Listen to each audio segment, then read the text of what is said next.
ઓમ નમઃ શિવાય અને હર હર મહાદેવ શિવ ભક્તો, હિન્દુ સનાતન ધર્મના દરેક લોકોને, મારી સાથે જોડાયેલા તમામ શિવ ભક્તોને મારા મહાદેવ.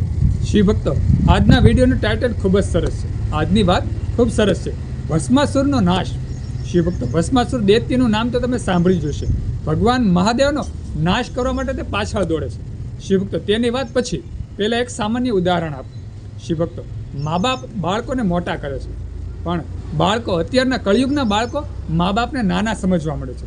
જ્યારે એમ કહેવાય કે મા બાપ વૃદ્ધ વયના થાય, છોકરા એમ કહેવાય માલ મિલકત ધન સંપત્તિ બધું કમાવા મળે, ત્યારે એમ કહેવાય કે મા બાપને એમ કહેવાય કે તે સાચવતા હોય, મા બાપને તેની ઉપર મા બાપ ઉપર ઉપકાર કરતા હોય, તેવું મગજમાં એમ કે ધૃણા રાખે છે. આ તદ્દન ખોટી છે. દરેક પેઢી જે આવતી યુવા પેઢી છે તેને ખાસ મારે એટલું કહેવાનું, મા બાપને ક્યારે નાના ના સમજવા. હંમેશા એમ કહેવાય કે મા બાપને તમે સાચવો ને, તમે તેની ઉપર ઉપકાર નથી કરતા, તમારી તમે ફરજ બજાવો છો.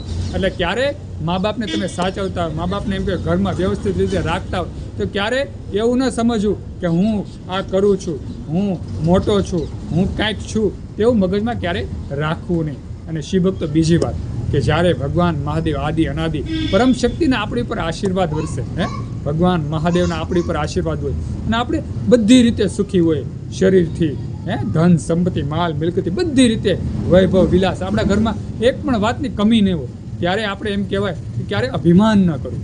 ક્યારે એવું ધર્મનું કાર્ય આપણા ઘરમાં થતું હોય ત્યારે અભિમાન ન કરવું કે મેં કેવું સરસ કાર્ય કર્યું છે.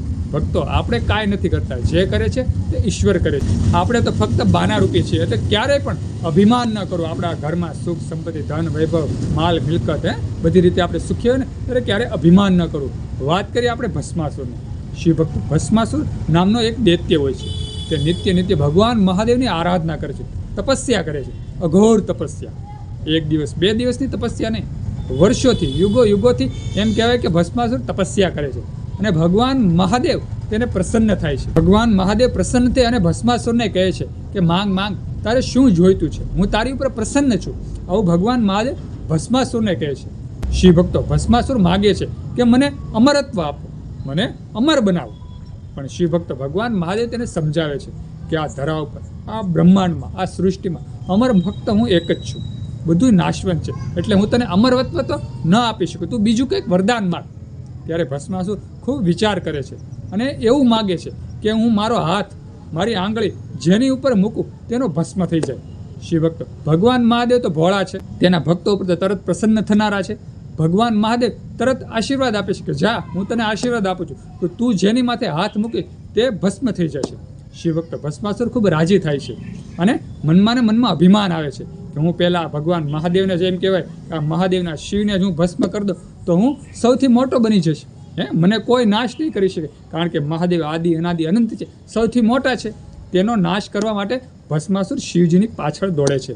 ભગવાન મહાદેવ એમ કહેવાય કે અર્થ ધ્યાન થઈ જાય છે, અલોપ થઈ જાય છે, બીજી જગ્યાએ જાય છે, તો તેની પાછળ પણ ભસ્માસુર દોડે છે.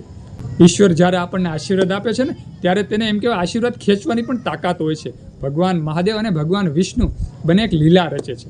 એમ કહેવાય ભગવાન વિષ્ણુ મોહિનીનું રૂપ ધારણ કરે છે.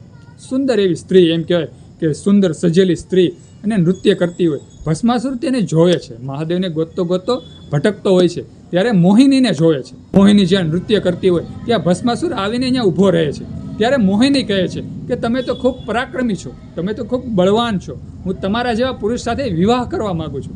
ત્યારે એમ કહેવાય ભસ્માસુર માયામાં આવી જાય છે, ભગવાન વિષ્ણુની માયામાં આવી જાય છે અને એમ કહેવાય છે કે મોહિની એમ કહે છે ભસ્માસુરને કે મારી જેમ જે કોઈ નૃત્ય કરશે તેની સાથે હું વરીશ, તેની સાથે હું વિવાહ કરીશ.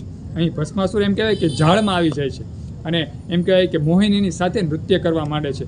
અને નૃત્ય કરતાં ભગવાન વિષ્ણુ જે મોહિની સ્વરૂપ છે તે એમ કહેવાય એક કળા એવી કરે છે કે પોતાનો હાથ માથે મૂકે છે.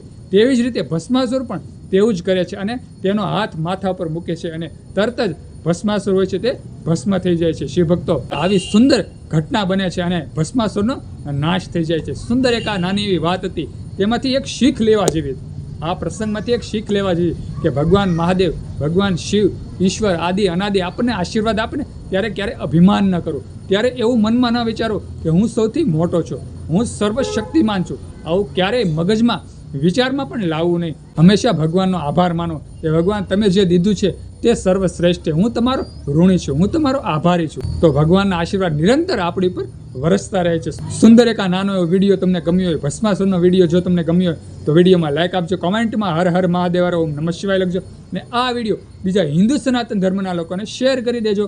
બધા શિવ ભક્તોને, હિન્દુ સનાતન ધર્મના લોકોને મારા હર હર મહાદેવ અને ઓમ નમઃ શિવાય.